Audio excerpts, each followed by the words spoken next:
여러분 안녕하십니까? OBS 아침 뉴스입니다. 헝가리 유람선 침몰 사고가 발생한 지 닷새째, 사고 현장에선 수상 수색이 진행되고 있지만 아직 실종자 발견 소식은 들어오지 않고 있는데요. 이런 가운데 다뉴브강 수위가 빠른 속도로 낮아지면서 우리 시간으로 오늘 오후부터는 잠수사를 동원한 수중 수색이 진행될 예정입니다. 우승원 기자입니다. 물 위에서 하늘에서 실종자를 찾기 위한 수색 활동이 진행되고 있습니다. 정부 신속대응팀과 헝가리 당국이 합동으로 하류 50km까지 수상수색을 벌이고 있지만 추가 구조 소식은 들어오지 않고 있습니다.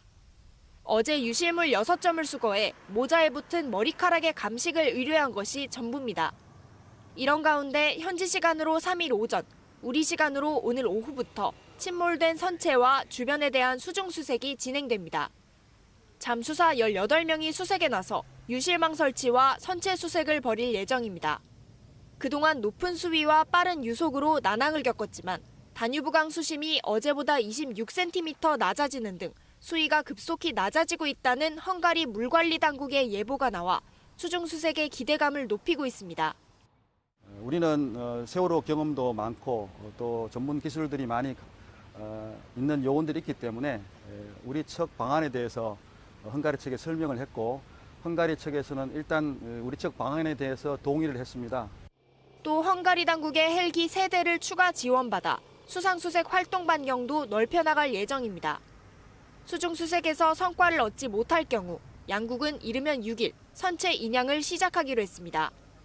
한편 헝가리 부다페스트에서 돌아온 강경화 장관은 오늘 오전 청와대에서 문재인 대통령에게 실종자 수색과 선박 인양 추진 상황 등을 보고할 예정입니다. OBS 뉴스 우승원입니다. 유람선 추돌 사고 당시 촬영된 새로운 영상이 공개됐습니다. 이 영상을 보면 유람선을 추돌한 대형 크루즈선이 후진을 했다가 다시 전진하는 모습이 포착됐는데 크루즈선 선장이나 승무원이 사고를 인지했을 가능성이 높아 보입니다. 계속해서 정주환 기자입니다. 마르기트 다리 쪽으로 천천히 다가오는 소형 유람선 허블레아니와 대형 크루즈선 바이킹 시긴. 다리 아래에 이르러 크루즈선이 허블레아니 뒤에 바짝 붙어 있습니다. 추돌한 것으로 추정되는 장면입니다. 해당 영상에는 찍히지 않았지만 추돌 후 7초 뒤 유람선은 옆으로 쓰러지며 뒤집힙니다. 인근에 있던 행인이 이 광경을 목격한 듯 손으로 사고 지점을 가리키기도 합니다. 그런데 잠시 뒤 바이킹 시긴이 후진을 하더니 20여 초 정도 멈춰서 있다가 다시 앞으로 나아갑니다. 선장과 승무원들이 사고를 인지했을 가능성이 제기되는 부분입니다. 현지 언론은 영상을 확대 분석한 결과 강에 빠진 승객들에게 바이킹 시긴 직원들이 구명조끼를 던지는 모습이 보인다고 전했습니다. 또 양쪽 배 갑판에 있던 승객들이 추돌 직후 소리를 지르는 모습도 찍혔다고 덧붙였습니다. 이 영상은 현지 유람선 업체 모임인 크루즈 얼라이언스가 공개한 것으로 피해 선박인 허블레아니 쪽에서 추돌 모습이 찍힌 점이 앞서 경찰이 공개했던 영상과의 차이입니다. 경찰이 제공한 영상은 가해 선박인 바이킹 시긴이 추돌 이후 허블레아니를 가리면서 지나가 잘 보이지 않았습니다. OBS 뉴스 정주환입니다. 이처럼 유람선을 추돌해 침몰 사고를 일으킨 크루즈 선장이 구속됐습니다. 헝가리 법원은 부주의와 근무 태만으로 중대 사고를 냈다고 판단했습니다. 강병호 기자입니다. 유람선 허블레아니 호를 추돌해 침몰 사고를 일으킨 대형 크루즈 바이킹 시기노 선장이 구속됐습니다. 헝가리 법원은 부주의와 태만으로 중대 사고를 낸 혐의로 경찰과 검찰이 청구한 구속영장을 발부했습니다. 선장의 구속기간은 최대 한 달입니다. 법원은 그러나 1,500만 포린트, 우리 돈 5,900만 원만 내면 전자발찌를 착용하고 부다페스트 안에 거주하는 조건으로 보석도 가능하다고 결정했습니다. 선장이 64살 우크라이나 출신이고 사는 곳도 외국이기 때문입니다. igazgatási határát nem hagyhatja el, valamint ezt a bíróság nyomkövető eszközzel rendelte ellenőrizni. 하지만 헝가리 검찰은 조건부 보석 결정에 강하게 이의를 제기했습니다. 보석 여부는 이번 주 법정에서 가려지게 됐지만 그 전까지 선장은 구금 상태에서 조사를 받게 됩니다. 선장은 여전히 잘못은 인정하지 않고 있습니다. For the number of victims that this accident has produced, and he repeatedly asked to convey our condolences to the members of the families of these victims. 헝가리 현지 언론은 크루즈선 선장이 사고를 내고도 신고도 하지 않은 채 항해를 계속했다는 점을 집중 보도하고 있습니다. OBS 뉴스 강병호입니다. 다음 소식입니다. 스티븐 비건 미국 국무부 대북 특별대표가 북한에 대한 대화 의지를 재확인하는 발언을 했습니다. 비건 특별대표는 현지 시각으로 2일 폐막한 아시아 안보회의에 참석해 미국은 지속적인 협상을 통해 미국과 북한이 서로를 갈라놓은 차이를 좁혀나갈 수 있다고 확신한다고 말했습니다. 또 비건 특별대표는 우리는 직간접적으로 계속 관여하고 도발을 피하겠다고 약속해왔다며 북한의 대화 의지를 촉구했습니다. 문재인 대통령이 오늘 오후 청와대에서 패트릭 셰너헨 미국 국방부 장관 대행을 접견해 북핵 문제 해결을 논의할 예정입니다. 또 문 대통령은 셰너헨 대행과 지난달 북한이 쏘아올린 단거리 발사체와 미사일의 성격 등에 대해서도 대화할 것으로 예상됩니다. 셰너헨 대행은 지난달 30일 북한의 발사체를 단거리 미사일로 규정하고 UN 안보리 결의를 위반한 것이라고 지적한 바 있습니다. 매년 싱가포르에서 열리는 아시아 안보회의, 일명 샹그릴라 대화가 사흘간 진행된 가운데 한미 국방장관 회담이 오늘 서울에서 개최됩니다. 전시작전 통제권 전환 등 한미 동맹 현안들이 심도 있게 논의될 것으로 예상되는데요. 김진표 더불어민주당 의원과 자세한 이야기 나눠보겠습니다. 안녕하십니까? 네, 안녕하세요. 김진표 네. 의원입니다. 지난 주말 싱가포르에서 이목이 모였습니다. 아시아 태평양 지역 주요 국가들의 안보 사령탑들이 총출동하는 아시아 안보 회의가 열렸는데요. 올 회의에는 이례적으로 한미일 북핵 협상 수석 대표도 참석해서 주목을 받았습니다. 먼저 어떤 성과 있었다고 보시는지요? 네, 우선 한마디로 정경두 국방장관께서 아시아 안보 회의를 통해서 아주 최선의 외교전을 펼쳤다라고 저는 평가를 합니다. 정 장관은 그 기조연설을 통해서 우리 대한민국 정부가 한반도의 완전한 비핵화 그리고 항구적 평화 정착을 통해서 평화와 공존, 협력과 번영의 새로운 신한반도 체제로 나갈 것이다라는 걸 역설을 했는데요.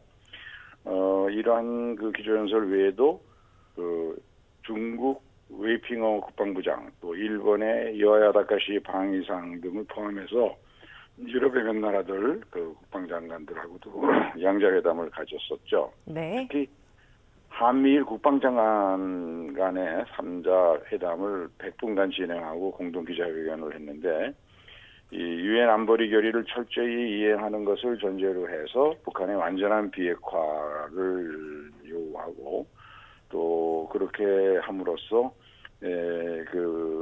외교적으로 북한의 비핵화 문제를 확보할 수 있다라는 것 의견을 모으고 또 세 나라가 사이에 다자 안보 협력을 위해서 정보의 공유라든가 고위급 정책 협의, 연합훈련 이런 것들을 강화해 나가면서 미국은 한국과 일본에 대한 철통 같은 안보 공약을 지키겠다는 것을 제가 확인한 바가 있습니다. 네.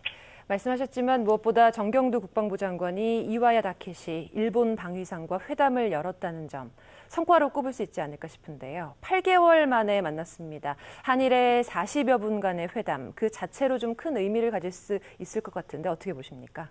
그렇습니다. 최근에 한일 관계 여러 가지 외교 현안이 서로 충돌하면서 어려움을 겪었는데 제가 의원회계 차원에서 조금 그런 문제를 양국에 중재하기 위해서 지난달 짧게 일본을 다녀와서 니카이 자민당 간사장이나 카와무로 한일의원연맹 간사장 이런 분들을 만나봤는데 그분들도 한일 관계는 미래지향적으로 풀어나가야 한다. 가장 지구상에 인접한 나라가 너무 과거사 문제라든가 여기에 얽매여가지고 서로 발목을 잡아서는 안 된다. 이런 의견들이 많아서 우선 국방장관 회담에서부터 이 초계기 문제라든가 이런 걸 풀어보자 하는 이야기들을 했는데요.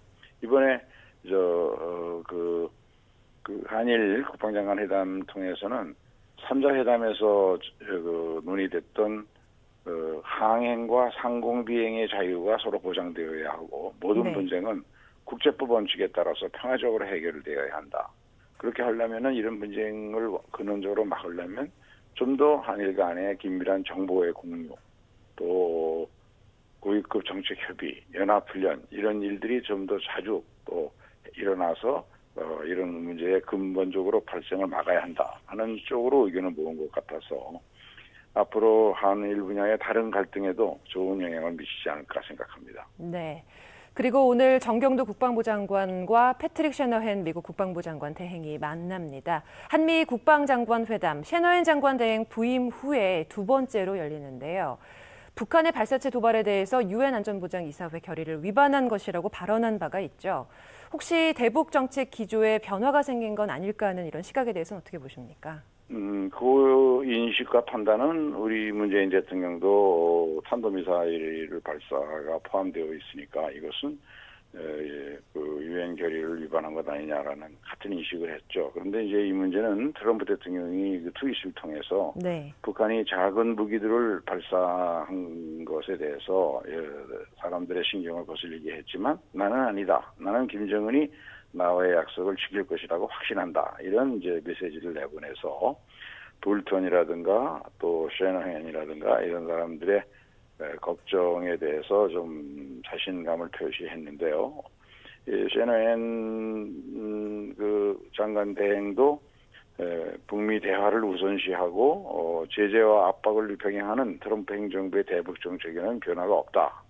그리고 결국 이 문제는 외교적으로 풀어나갈 수 있다고 확신한다는 언급을 해가지고 트럼프 대통령 리더십 하에 북미 회담이 이루어지는 어제 또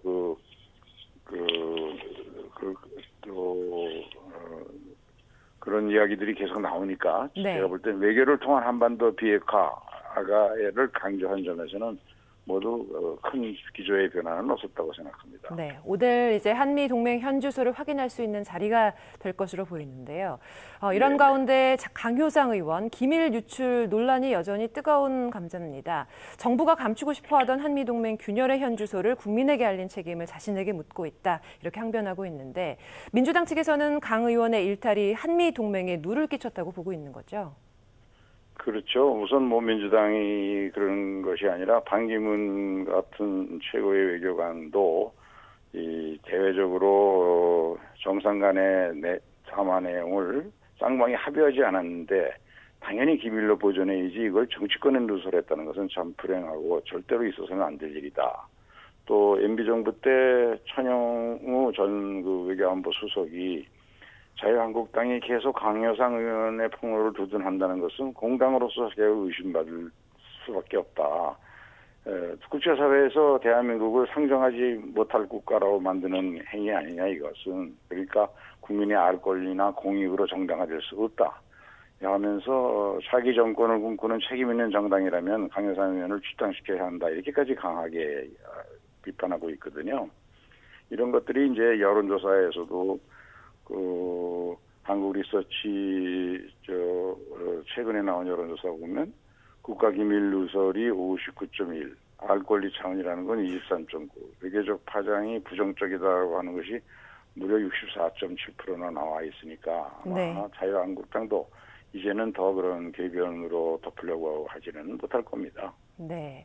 자, 그리고 또 한국당 서훈 원장, 그리고 양전철 원장, 그리고 김현경 기자가 신북풍몰이 등 관권 선거를 획책하려다가 발각됐다고 주장을 굽히지 않고 있습니다. 이 부분 어떻게 들으십니까? 지금까지 큰 선거를 앞둬놓고 소위 북풍몰이는 전부 자유한국당이나 그 전신 정당들이 저지른 일이었죠. 그리고 늘 피해자는 우리 민주당 쪽이었고요. 그런 점 때문에 문재인 정부 들어와서 국정원의 국내 정보 파트를 없앴거든요. 한마디로 이 문제는 그 자유한국당 의원들이 자기들이 늘 해오던 일이니까 잘 알아보고 놀란 것은 소뚜껑 보고 놀라는 격 아니냐. 그리고 거기에 이제 MBC 기자가 북한 전문 기자라는 이유로 부풍물이 뭐 이런 얘기를 했는데 정말로 이건 그 상상력이 신박하다고 생각합니다. 김현경 기자가 무슨 어벤져스의 캡틴 마블도 아니고요. 네. 우리 민주당은 지금까지 이런 식의 부풍물이를 늘 당하기만 했지 해본 적이 없습니다. 그런 점에서 이것은 국민들이 옳게 판단하시라고 생각합니다. 네, 알겠습니다. 오늘 말씀 여기까지 듣도록 하겠습니다. 오늘 말씀 고맙습니다. 네, 감사합니다. 네, 지금까지 김진표 더불어민주당 의원과 말씀 나눴습니다. 다음 소식입니다. 중동 걸프에 배치된 미군이 이란의 군사 도발을 억제한다는 명목으로 군사훈련을 진행했습니다. 미 중부사령부는 현지 시각으로 1일 B-52 폭격기 등 공중전력을 동원해 모의 폭격 훈련을 실시했다고 밝혔습니다. 미국 정부는 이란의 위협을 명분으로 한 것이라며 선제 공격이 아니라고 선을 그었습니다. 한편 마이크 폼페이오 미 국무장관은 이란과 아무런 전제 조건 없이 대화할 준비가 돼 있다며 대화의 장을 열어두었습니다. 국회법상 6월에는 자동으로 국회가 열리게 돼 있는데 이마저도 차질이 불가피해졌습니다. 여야 3당 원내대표들이 국회 정상화를 위해 만났지만 문구 하나를 놓고 대치하다 빈손으로 돌아갔습니다. 김민주 기자입니다. 여야 3당 교섭단체 협상장에서 가장 먼저 나온 자유한국당 나경원 원내대표. 매우 안타깝고 답답한 상황이라며 협상 결렬 소식을 전했습니다. 답답한 상황입니다. 사실은 국회가 이렇게 하행에 이르게 된 것에 대한 어떤 사과라든지 잘 진전이 되지 않는 상황입니다. 이어 나온 바른미래당 오신환 원내대표. 마지막 문구 조정 때문에 결렬됐다고 밝혔습니다. 패스트트랙 법안을 놓고 합의 처리를 요구한 한국당과 합의에 노력하겠다는 민주당이 절충에 실패했다는 겁니다. 한국당과 민주당이 여전히 좀 입장들이 좀 다른 부분들이 있어서요. 제가 중간에서 어떻게든 해보려고 그러는데 안 되네요. 마지막으로 협상장을 나온 더불어민주당 이인영 원내대표는 말을 아꼈습니다. 당초 여야 합의가 이뤄지지 않으면 6월 임시국회를 단독 개원하겠다고 최후 통첩까지 했지만 신중한 모습입니다. 단독 소집하시는 건지. 그런 얘기도 뭐 지금은 꼭 필요한 얘기 같지는 않아서 저는 좀 더 오늘 내일 제가 이런저런 생각을 좀 해봐야 될 것 같은데. 새 원내대표는 모두 계속 협상하겠다고는 했지만 오늘부터 시작되는 6월 임시국회는 개점 휴업 상태가 불가피해 보입니다. OBS 뉴스 김민주입니다. 내년부터 10년간 노인 인구가 매년 48만 명씩 늘어나는 대신 생산 인구는 급감할 것이라는 전망이 나왔습니다. 경제에 비상이 걸리면서 정부가 정년 연장을 검토하고 있다고 밝혔습니다. 김창문 기자입니다. 통계청에 따르면 내년부터 2029년까지 10년간 65세 이상 노인 인구가 연평균 48만 명씩 늘어납니다. 베이비붐 세대, 즉 1955년부터 63년생 세대가 순차적으로 노인층에 편입되기 때문입니다. 이에 따라 올해 769만 명인 노인 인구는 내년 800만 명, 2025년 1000만 명 시대를 맞을 것으로 보입니다. 반면 올해 5만 5천 명 감소했던 64세 이하 생산 연령 인구는 내년부터 10년 동안 연평균 33만 명씩 줄어들 것으로 전망됐습니다. 고용과 경제성장 타격이 불가피한 가운데 정부 재정에도 악영향이 우려됩니다. 노인 인구 증가로 기초연금 등 노인복지 재정 지출이 연평균 14.6%씩 늘 수밖에 없기 때문입니다. 이에 따라 법정 정년을 60세에서 65세로 연장하자는 목소리가 커지고 있습니다. 정년을 5년 연장하면 노년 부양비 증가 속도가 9년 정도 늦춰지는 것으로 조사됐습니다. 홍남기 부총리는 정년 연장 문제를 사회적으로 논의할 시점이라며 인구구조 개선 대응 TF에서 논의가 끝나는 대로 정부 입장을 제시하겠다고 밝혔습니다. 정부는 이달 안에 민간기업이 고령자를 자율 고용하도록 유도하는 방안을 우선 내놓을 예정입니다. OBS 뉴스 김창문입니다. 내년 실제 공휴일 수가 올해보다 하루 더 많은 67일로 정해졌습니다. 과학기술정보통신부는 2020년 원령 요항에 따르면 내년에는 일요일과 관공서 공휴일, 제21대 국회의원 선거일과 설날 대체 공휴일 등을 포함해 총 67일의 실제 공휴일이 있을 예정이라고 밝혔습니다. 내년 가장 긴 연휴는 추석으로 추석 연휴와 개천절, 일요일이 연결돼 총 닷새를 쉴 수 있게 됩니다. 오는 7월부터 실내 공기질 관리 기준이 대폭 강화되면서 시설 관리 주체들의 비상이 걸렸는데요. 경기도가 미세먼지 등에 취약한 노인과 장애인, 어린이들이 많이 찾는 시설의 공기질 개선에 나섰습니다. 이동민 기자입니다.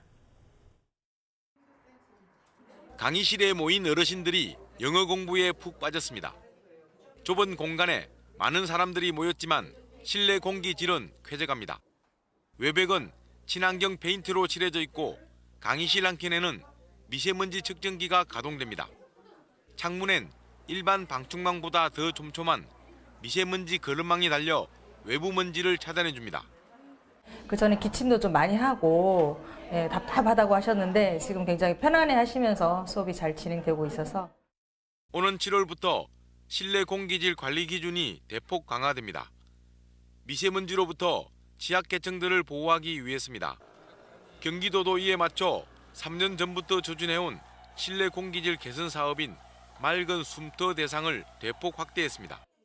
노인 시설뿐 아니라 장애인 재활시설과 노숙인 쉼터, 지역 아동센터까지 올해 400곳의 환기시설과 친환경 소재 벽지를 교체하는 작업을 진행하고 있습니다.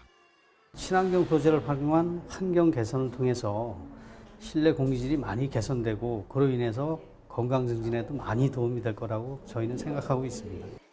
경기도는 내년까지 1,800여 곳 민간 건물에 대해 실내 공기질 개선을 위한 상담을 진행해 시설 개선이 이루어지도록 할 예정입니다. OBS 뉴스 이동민입니다.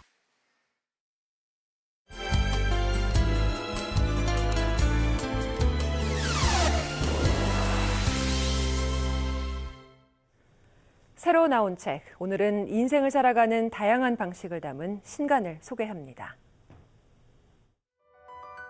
1인 가구가 늘어나고 있는 요즘, 혼자 살기 노하우를 담은 책, 정성스럽게 혼자 삽니다가 출간됐습니다. 책의 저자는 미니멀 라이프로 인기 높은 일본인 SNS 스타인데요. 좁은 방을 넓어 보이게 만드는 인테리어부터 집밥 반찬 만들기, 적은 옷으로 깔끔하게 꾸미는 법 등을 사진과 함께 꼼꼼하게 설명해 줍니다. 환갑의 부모님과 함께한 좌충우돌 여행기, 걸어서 환장 속으로가 출간됐습니다. 지금 아니면 평생 해볼 수 없는 일이라며 부모님을 모시고 스페인으로 떠난 30대 작가는 다른 환경 속에서 발견한 가족의 참모습을 보며 더욱 단단해지는 가족애를 사실적으로 그려냈는데요. 책은 부모님 손을 잡고 여행을 떠난 어릴 적과 반대로 이제는 부모님 손을 이끌고 여행을 떠날 차례라며 애틋하고 따뜻한 가족 여행을 꼭 해보라고 권합니다. 등단 1년 만에 김수영 문학상을 수상해 문단을 깜짝 놀라게 했던 문보영 시인이 20대 이후 쓴 일기를 엮은 첫 산문 사람을 미워하는 가장 다정한 방식을 출간했습니다. 일기를 장르에 구애받지 않는 가장 자유로운 글쓰기라고 말하는 문보영 시인.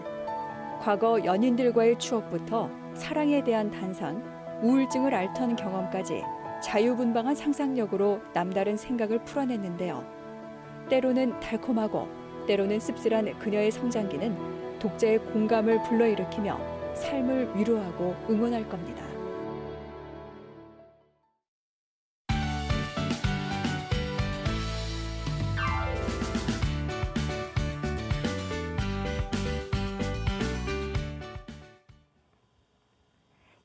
첫 출근입니다.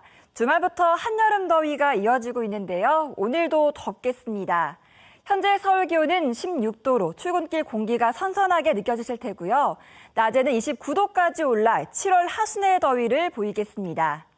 오늘 강한 볕이 내리쬐는 낮부터는 자외선과 오존 농도가 매우 높겠습니다. 오늘 오전 10시를 기해 대구와 영남 내륙에는 폭염주의보가 발효되겠습니다. 대구가 33도까지 치솟겠고요. 대전과 강릉은 31도까지 오르겠습니다. 인천의 한낮 기온 26도가 예상됩니다. 경기 북부 지역은 대기가 무척 건조합니다. 화재 사고에 주의해 주시길 바랍니다. 경기 동부 지역 30도 안팎을 보이겠고요. 이어서 수원과 성남 31도까지 오르겠습니다. 때이른 더위는 목요일과 금요일 사이 비가 내리며 주춤할 전망입니다. 날씨였습니다.